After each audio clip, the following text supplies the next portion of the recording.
જૂના ડીસા વાસણા રોડ પર ડમ્પરે ટક્કર મારતા છકડો ચાલકનું મોત।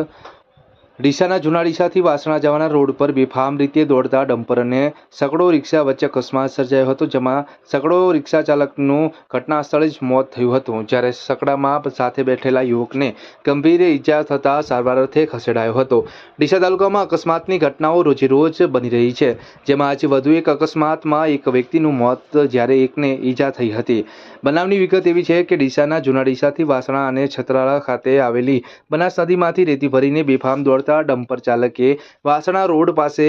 સામેથી આવી રહેલી સકડો રિક્ષાને ધડાકાભેર ટક્કર મારી હતી, જેથી સકડો રિક્ષા પલટી ખાઈ જતા તેમાં બેઠેલ બંને યુવાનો રોડ પર પટકાયા હતા અને ટક્કર મારીને ડમ્પર ચાલક ફરાર થઈ ગયો હતો, જેમાં સકડો ચાલક વિપુલ નટવરભાઈ પટનીનું ઘટના સ્થળે જ મોત નીપજ્યું હતું, જ્યારે સાથે બેઠેલ પ્રકાશ